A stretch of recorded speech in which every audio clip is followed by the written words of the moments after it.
Anne-Claire Renaud, vous participez en tant qu'exposante au salon du mieux-être de Ouistreham qui aura lieu les 30, 31 mars et 1er avril prochain, en tant qu'accompagnante de la personne à haut potentiel émotionnel et intellectuel. Alors bonjour tout d'abord. Bonjour.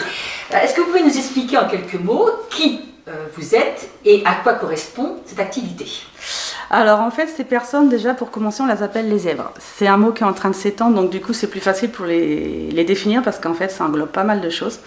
J'ai utilisé le mot haut potentiel, mais pour éviter le mot surdouance qui ne veut pas dire grand chose en fait, parce que souvent on a une idée erronée de la chose, et quand ça suppose un côté supérieur qu'on n'a pas du tout, que la personne n'a pas du tout, quoi.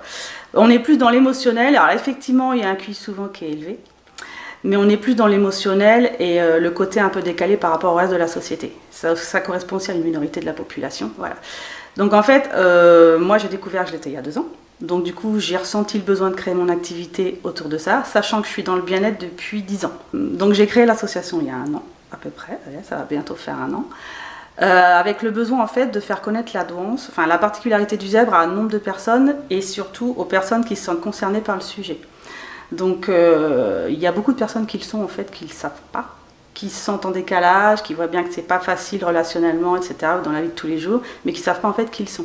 Donc c'est vraiment aussi pour avancer sur la connaissance de soi, savoir qui on est et pour pouvoir avancer. Dans le cadre de l'association, en fait, je propose des conférences pour expliquer exactement le profil, pour que les personnes puissent s'y reconnaître ou pas, mais au moins aient des pistes.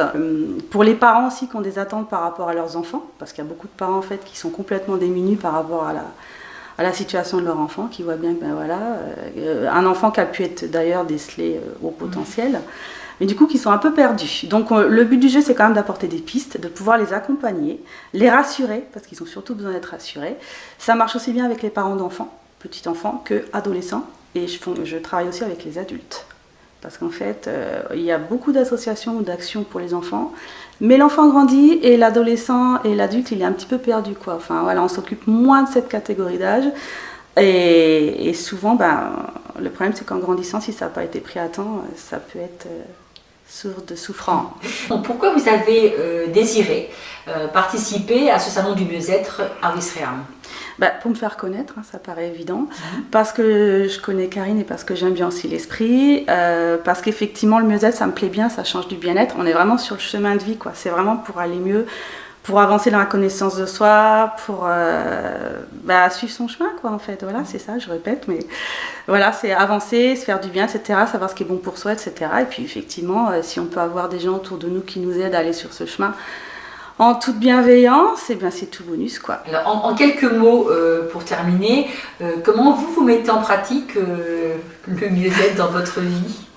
Eh bien déjà en m'occupant de moi, pour être bien avec les autres, parce que c'est la base. C'est clair que si je ne suis pas bien avec moi-même, c'est difficile de m'occuper des autres. Donc j'essaie de travailler, je dis j'essaie parce que c'est un travail de tous les jours, puis une fois qu'on a mis le pied dedans, il y a du travail, hein. Mais voilà, je suis entourée de mes bouquins, voilà. Je suis quand même dans le développement personnel, donc c'est un travail de tous les jours, quoi.